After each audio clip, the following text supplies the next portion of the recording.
Afternoon, everybody. You guys good? Thank you. So good afternoon. My name is Brennan Deanham, the Chief of Detectives for Chicago Police Department. I'm with the Deputy Chief Muhammad, who is here with me. Today, we're here to announce charges in a recent homicide case that happened on the 16th of August. Before I get started, I just want to thank the detectives involved. They really worked extremely hard on this case, along with the officers. This case actually crossed state lines into Indiana. I want to thank Indiana's help on this case as well, all the evidence technicians, and especially the community who helped us kind of step up and get this case solved. It's a very tragic case. On the 16th of August at approximately 4:30 a.m. in the morning at 13324 South Baltimore, the victim, Yvonne Rusich, she's 70 years old. She's still working at that location. She gets to work early every day. She gets to work before the actual, she gets to work actually before her boss shows up at that location. Her stepson drives to work with her, stays with her in like a separate car to make sure that she's safe. And then when the owner gets there, then she enters, with the owner. So we have a 70-year-old woman who's still working extremely hard, and then her life is tragically ended, really for no reason other than a car here. So what happens is she's waiting in the vehicle, and then her stepson sees a couple of cars. They drive past, they pull a U-turn, they're parking behind the victim and the stepson. At that point, the stepson kind of realizes something isn't right. You see these two offenders exit the car, start walking towards their cars. They're armed with handguns. Stepson tells her, drive away, drive away. They both try to drive away. As the victim drives away, one of the offenders shoots into her car. At that point, she crashes. The offenders get back into their car, and then they actually drive up and shoot into the car several more times. And some of this was actually captured on some pod video, and we pushed that out with the help of the news media and social media. And once again, that definitely helped in this case. So overall, detectives got to the scene that day, and they realized that they started tracking the vehicle that was used in the murder. They backtracked that vehicle and realized that that car was carjacked, which once again led to a different crime scene. They realized throughout the course of the night, this group had carjacked or attempted to carjack several vehicles, which led us to several different crime scenes. We recovered a total of 4 vehicles during this investigation. Some of those vehicles, as I mentioned, led us across state lines into Indiana. And while we tracked these stolen cars, we obviously contacted the victims of those carjacking incidents to see if they could identify somebody. And then using technology, we kind of tracked these guys where they went in the city to see if they in fact went into any sort of gas station or a better place where we could get pictures of them.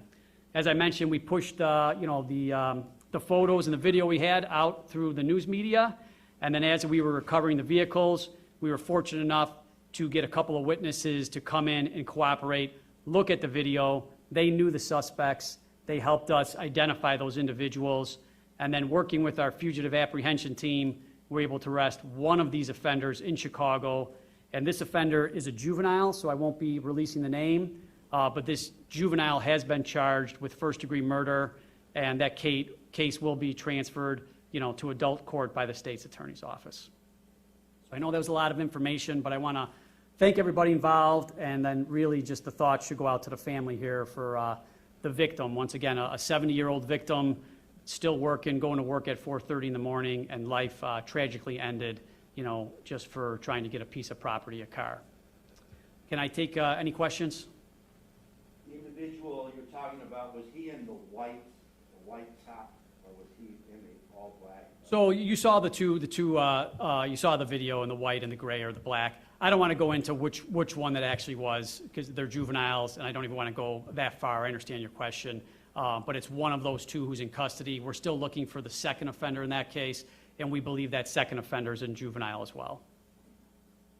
So, being able to say which one is still at large might help, though, to be able to see that image and say this person, we're still looking for this. Understood. Yeah, we know who we're looking for, and and the community that does know, who did this, if they can help us out at all, they also know who we're looking for, and, you know, just based upon the descriptions, they know who's still out there.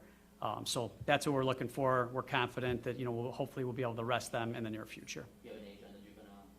This juvenile that was charged was 17 years of age, and then the other one, due to the fact they're not in custody, I won't go into too much more detail due to the fact they are juveniles. So the 17-year-old will be charged as an adult? Correct, that's working with the state's attorney's office, and I know at bond court, they will, you know, announce at bond court, you know, the proffer, and, but the state's attorney's office will talk more about, you know, the court system and how they try them in adult court. When are they due in bond court? They should be due in bond court most likely tomorrow. Due to the fact that this is a juvenile involved, we'll get back to you with the correct information. There may be some, you know, different mechanics that have to happen with the juvenile. Juveniles from Chicago or from Indiana? The juveniles are from Chicago. Why did they shoot Ms. Ruzich? Why would they shoot a 70-year-old woman on her way into work? So the juvenile that we had taken into custody did not speak, so only they can answer that question. I mean, it's senseless. I mean, you guys saw the video, so there's no reason to shoot someone besides the fact that she wouldn't give up her car in that quick of a manner. I mean, yeah, I mean, that was, it seemed like they opened fire rather quickly. There wasn't much of an interaction there. Are you able to explain what took place just in that moment right before the shots were fired? No, I mean, I think you guys saw the video, and as you mentioned, it happened that quickly. So it's, you know, what's going through their mind that they're walking up and they want to, you know, take this car, and then that she drives away, and that quickly they decide to fire. So that's how quick it happened. I think the video kind of speaks for itself. Like you said, there wasn't a lot of interaction there, but that just shows, I don't know, how emboldened they were and how quick they were to discharge a firearm. When you took the juvenile into custody, did he resist? Was he surprised to see you? Can you share any information about when you arrested him? I can't share the details, but there was, there obviously was not another use of force incident. So I'm sure he was surprised to be apprehended. But I think the important thing is that, you know, he's off the street at this time. Last question. Now that this is known to be a carjacking, just given the carjacking crisis at this point in Chicago, what do you say to people who are concerned? I mean, we talked about she didn't even have a chance to get out and give him her property, which is what CPD has advised. It's scary. What do you say?